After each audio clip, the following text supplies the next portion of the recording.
vida es como la bicicleta. Hay que pedalear hacia adelante para no perder el equilibrio. Albert Einstein. Todo servido para una victoria. Los pedalistas que han venido marchando sobre 150 kilómetros. Llegamos al último kilómetro.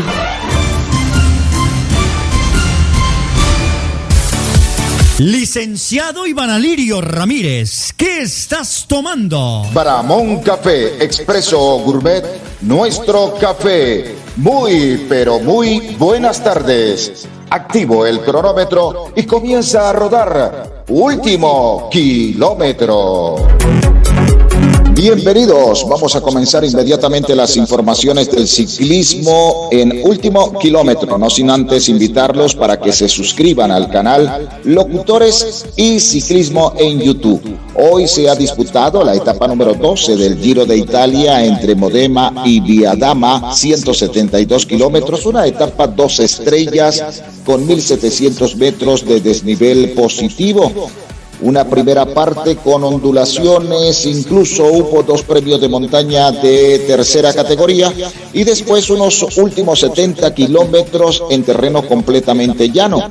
3 corredores fueron los animadores de la etapa de hoy. Josué Epis, el italiano de la Arkea de 23 años, que cumple su primera temporada como profesional. Ya 2 temporadas con el Arkea, quiere decir que es procedente del equipo de desarrollo. El otro que estaba allí adelante, Andrea Pietrobon, el italiano del Polti, con 26 años, desde 2022 vinculado al equipo, antes llamado el Eolo Cometa, hoy el Polti Visit Malta, con licencia italiana. Y el otro de la fuga fue Manuele Tarossi, del Bardiani, con 26 años. Estos corredores fueron los animadores hasta que el grupo ya decidió en los últimos kilómetros darle cacería a Pietro Bon, que fue el último superviviente, y dejar la mesa servida para lo que fue una llegada masiva, una llegada al sprint. La etapa se desarrolló incluso en algunos sectores con lluvia, con una temperatura muy agradable sobre los 15-17 grados centígrados. Y lógicamente que aparecían en el tapete los favoritos, que eran los sprinters, Mats Pedersen, Ola Koy, Caden Groves, Luis Aular, Casper Van Oden del Picnic, y también estaba por allí Sam Bennett en ese grupo de los favoritos, y por eso había tanto nerviosismo en la parte delantera del grupo. Es así como se llegó al final al embalaje como estaba previsto, con la victoria de la etapa para Olaf Koy del Visma Lease Bay, 3 horas 55 minutos 40 segundos.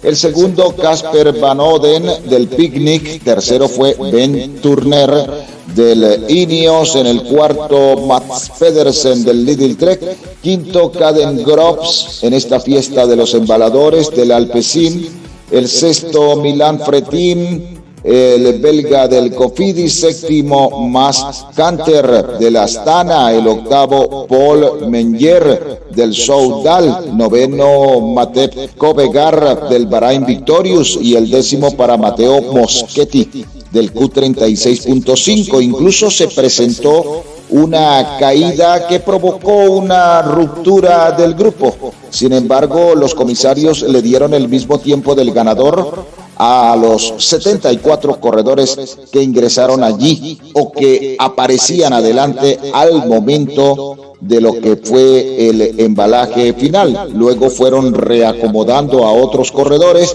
y yo diría que unos 20 más fueron beneficiados con la norma de los últimos 3 kilómetros que provocó la ruptura del grupo.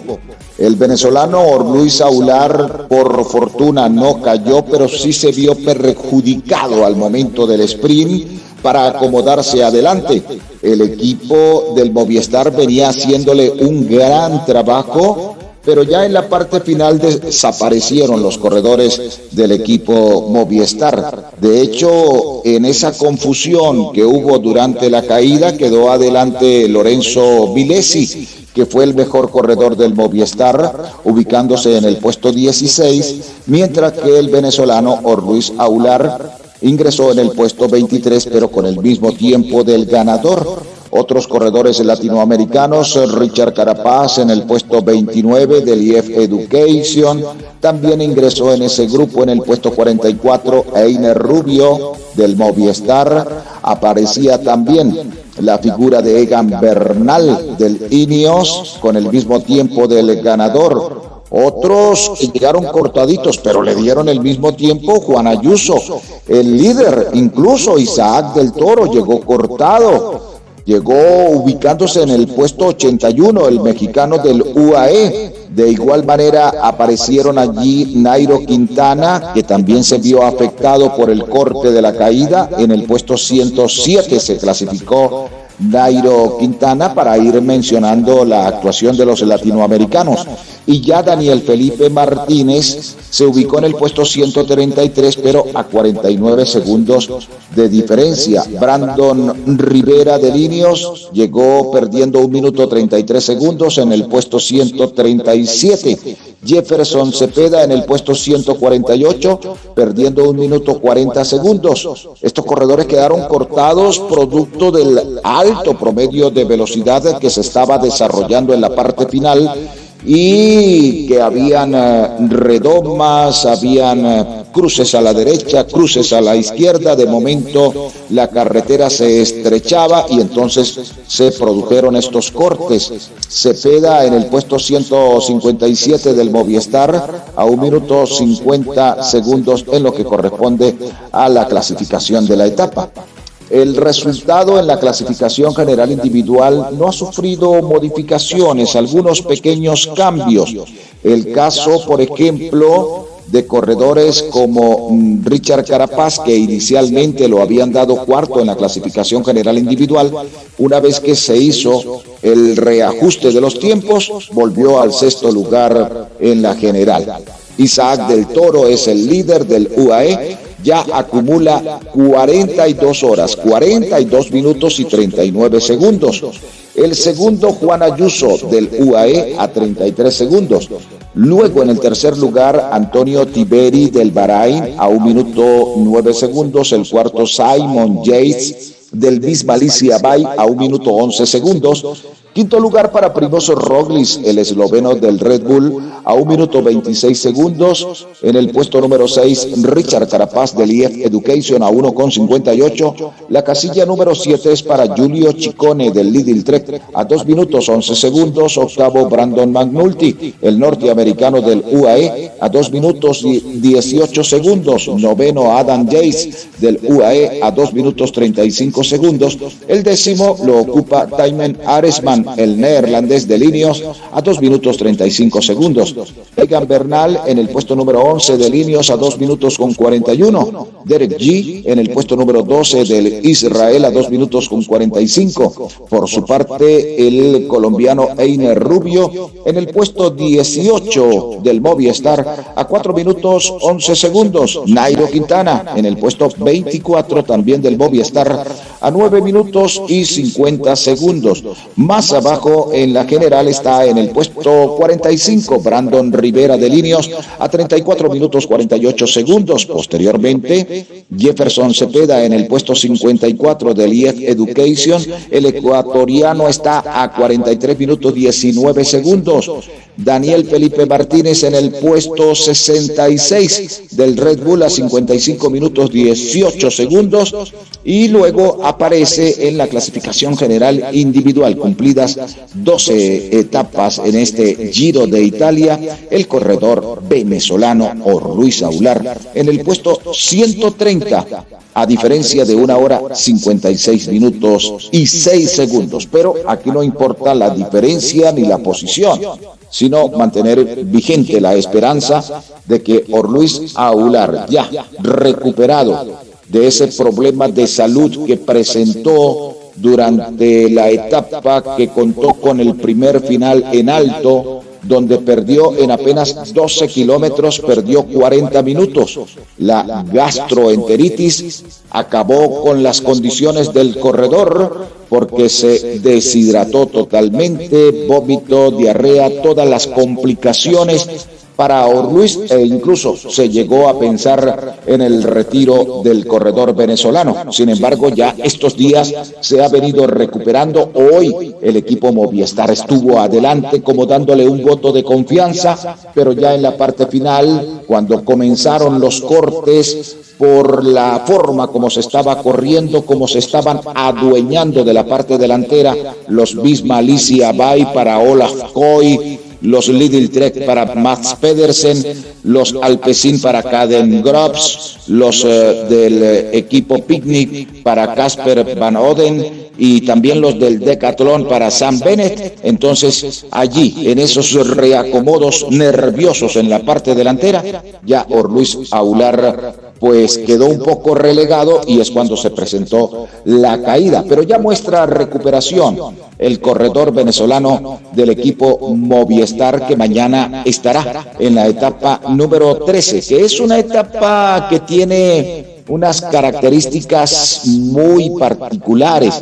La etapa de mañana, que parte en Robillo y termina en Vicenza, tiene 180 kilómetros, pero no es una mesa de billar. De hecho, en el kilómetro 31.5 de carrera está el premio de montaña de cuarta categoría. Se comienza prácticamente sobre el nivel del mar y se pasa el premio de montaña, una cota muy corta de escasos 4 kilómetros a 269 metros sobre el nivel del mar.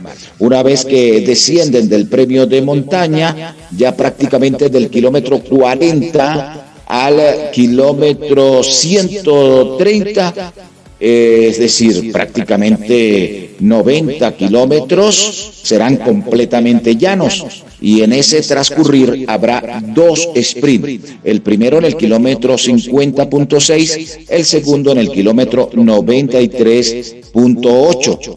Y luego de cumplir ese terreno llano, entonces hay unas ondulaciones para comenzar el terreno del ascenso, buscando el premio de montaña de cuarta categoría, que sería el segundo de la etapa, al kilómetro 135.1.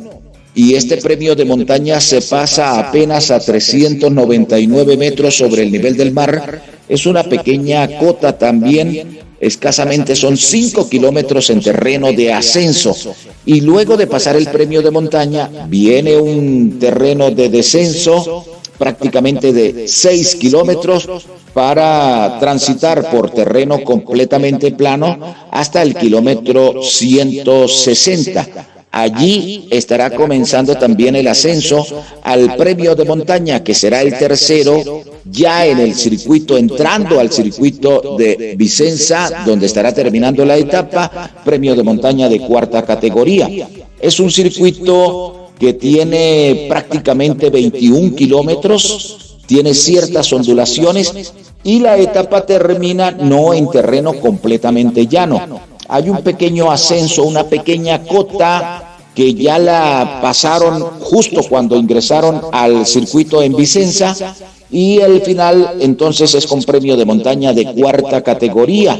Es muy corto, es un premio de montaña, yo diría de unos 2 kilómetros a lo sumo, quizá un poco menos, el premio de montaña que tendrá el final de esta etapa, la número 13 del Giro de Italia, que indudablemente nos va a presentar un bonito panorama, porque si hoy fue una carrera exclusivamente para los embaladores, exclusivamente para los sprinters, mañana pudieran aparecer los rodadores, los clasicómanos, especialistas, sobre todo en este tipo de terreno, cuando se ingrese ya en el kilómetro 130, es decir, a 50 kilómetros de la llegada, que ya cambian las condiciones de la carrera y ya van a aparecer ciertas ondulaciones, y en esos últimos 50 kilómetros hay 3 premios de montaña, incluido el de la llegada, aun cuando son de cuarta categoría, lo que significa que son premios de montaña bastante pedaleables y donde los rodadores van a tener su fiesta, así como la tuvieron hoy los embaladores, los sprinters,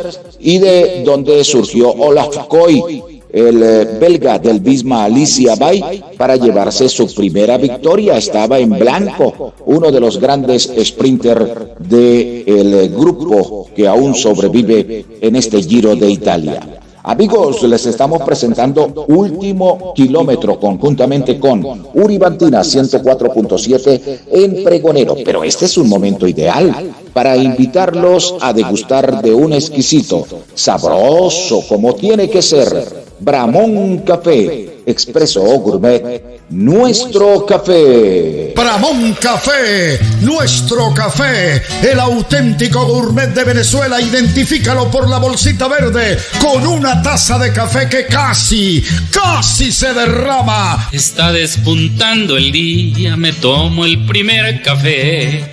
Pensando en ti, vida mía, yo mismito lo colé. Y creo que un tinto como este nunca más lo probé. Bramón Café, nuestro café.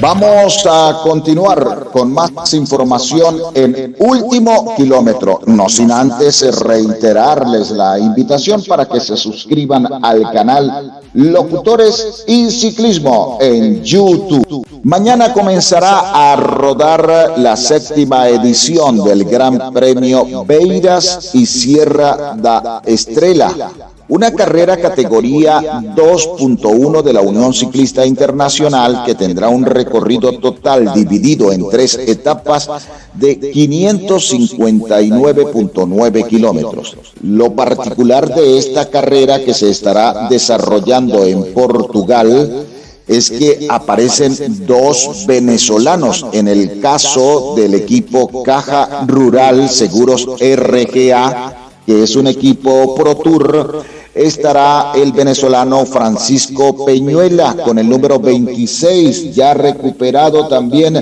del virus que le obligó a abandonar en los 4 días de Dunkerque en Francia. Por cierto que también estará el guatemalteco Sergio Chumil con el equipo Burgos, que es un equipo Pro Tour también.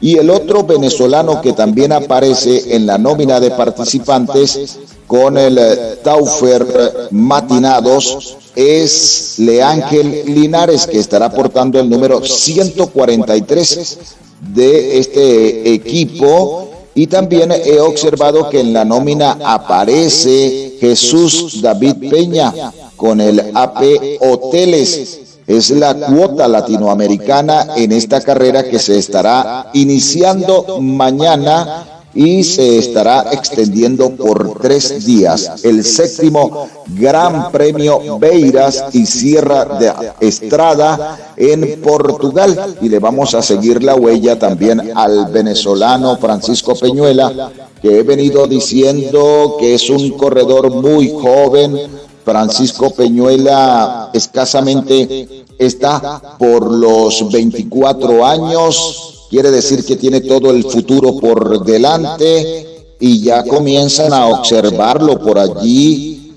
para los equipos del World Tour por sus capacidades como sprinter, como rodador e incluso se defiende perfectamente en la montaña. Entonces ahí tendremos que hacerle seguimiento a Francisco Peñuela, como también le estaremos haciendo seguimiento a Leángel Linares, que es el especialista al sprint, a los embalajes y seguramente corriendo en su hábitat natural con su equipo que es de Portugal, pudiera también darnos alguna satisfacción para el ciclismo venezolano, que necesitamos bastante, por cierto, porque uno se entera de tantas cosas dentro del ciclismo venezolano que se aterra. Uno termina aterrado, porque a veces, y con razón, el ministro del Deporte en una de las reuniones dijo borrón y cuenta nueva. Y yo creo que hay cosas tan delicadas que han pasado dentro del ciclismo que un simple borrón y cuenta nueva no es suficiente.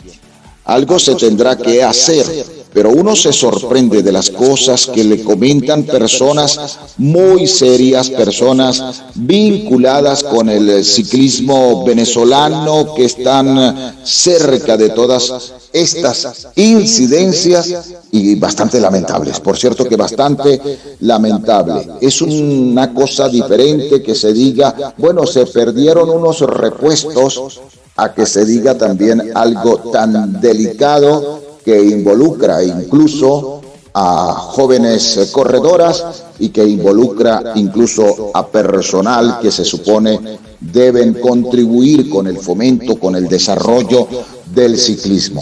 Y una cosa que yo me enteré ayer que me pareció ilógica es que se diga que la única persona acreditada por la Unión Ciclista Internacional para que sostenga comunicación con la Federación Venezolana de Ciclismo es el señor José Zavala. Entonces uno se pregunta, si el ministro pidió que se retirara del ciclismo, ¿cómo se va a buscar una justificación como esta?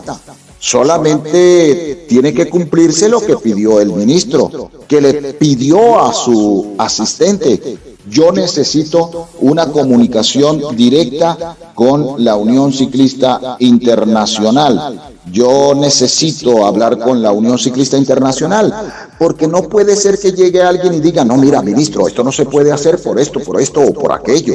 Él tiene que tener conocimiento pleno, absoluto, y la persona que está a su lado tiene que también colaborarle en ese sentido.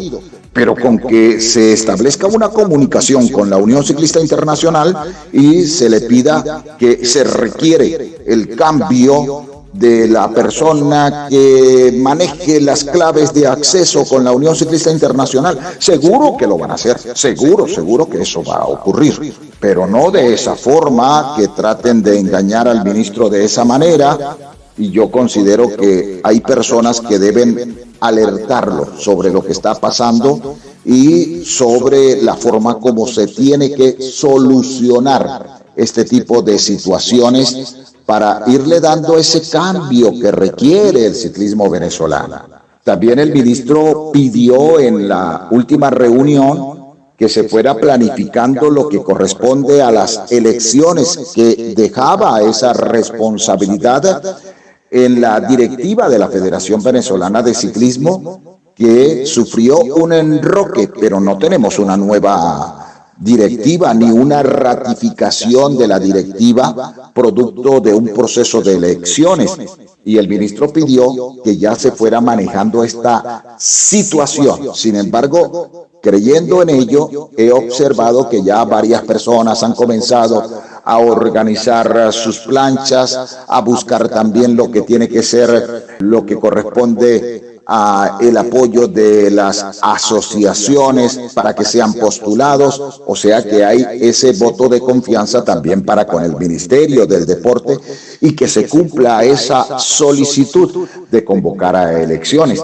aun cuando la Federación de Ciclismo ahora dice que no, que las elecciones deben ser el próximo año porque el periodo se vence es en enero de 2026. Y entonces uno vuelve y se pregunta, entonces, ¿cómo es que habían planificado unas elecciones para el 22 de abril prácticamente clandestinas y que fueron suspendidas directamente por el Ministerio del Deporte? Pero si no lo hubiera hecho así el Ministerio del Deporte, se hubieran hecho y se hubieran ratificado como dueños absolutos del ciclismo venezolano. Yo creo que estas cositas hay que prestarles mucha atención, ponerles la lupa, porque si hay la intención, la sana intención de limpiar muchas cosas dentro del ciclismo, aún cuando se ofreció para ello un borrón y cuenta nueva, pues también hay que verle la cara de responsabilidad al ministro y no decirle cosas que no son, indudablemente que no son, porque perfectamente la Unión Ciclista Internacional no va a negar una comunicación con un ministro del deporte de un país, y allí se puede plantear todas estas situaciones y estoy seguro que la Unión Ciclista Internacional le va a brindar toda la asesoría necesaria tanto al Ministerio del Deporte como a la misma Federación Venezolana de Ciclismo. Está ya por concluir el mes de mayo y ya entonces nos quedaría el 30 de mayo, del 30 al 1 de junio, la Vuelta Menor al Vigía en el estado Mérida. La Vuelta Menor a El Vigía en Mérida para todas las categorías menores hasta prejuvenil. Es lo que se nos muestra en el calendario, esta prueba organizada por la alcaldía Alberto Adriani del estado Mérida. Y ya en el mes de junio aparece el 7 de junio el Gran Fondo Batalla de Carabobo, masculino y femenino, todas las categorías, un gran fondo de 200 kilómetros.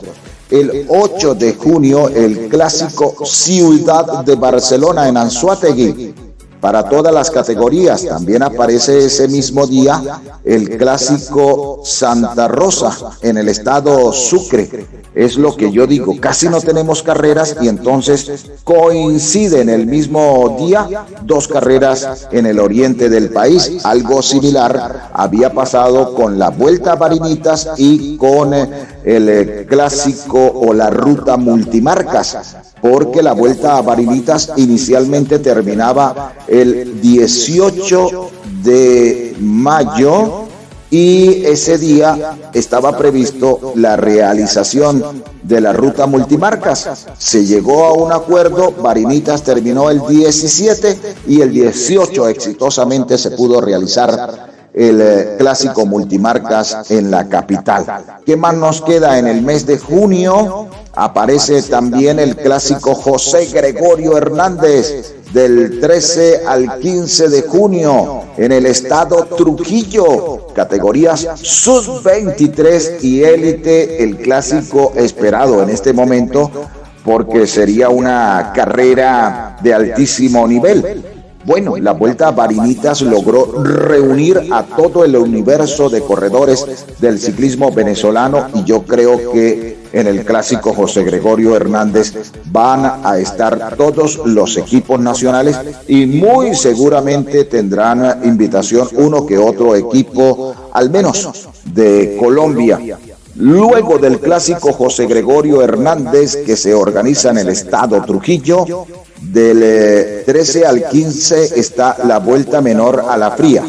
Fíjense que coincide la Vuelta Menor con el clásico José Gregorio Hernández, pero ahí no hay problema, porque el clásico José Gregorio Hernández es sub-23 y élite, es decir, para corredores de la máxima categoría, mientras que la Vuelta Menor a la Fría en el estado Táchira es hasta la categoría juvenil, masculino y femenino, incluso todas las categorías menores hasta la juvenil. Y luego del 18 al 22 está la Vuelta de la Juventud en el estado Táchira y cierra el calendario del mes de junio los campeonatos nacionales de ruta para juveniles, sub-23, élite, para ciclismo en Yaracuy. Serán estos campeonatos nacionales de ciclismo. O sea que viene una buena actividad para el ciclismo venezolano,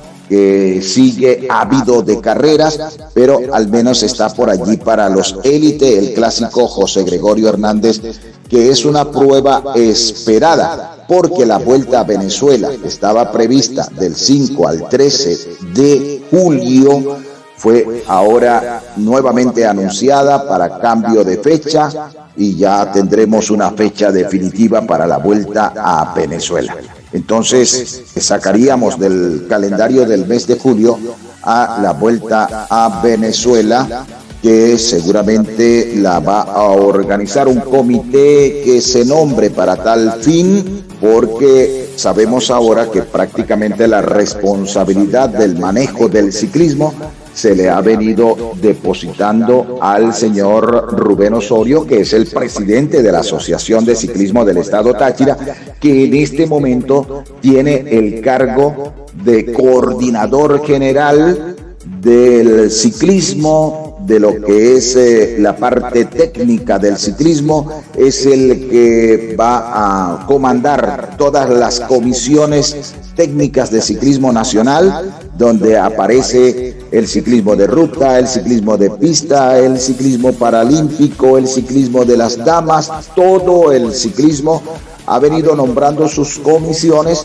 y ahora solamente se espera que sus planes y sus proyectos se pongan en marcha y que entonces comencemos a ver un resurgir del ciclismo venezolano, que cuánto quisiéramos que eso ocurriera, que saliera de ese letargo en el cual estaba nuestro pedalismo nacional y teníamos que depender fundamentalmente de informaciones del ciclismo internacional, porque en Venezuela poco o nada de actividad del ciclismo.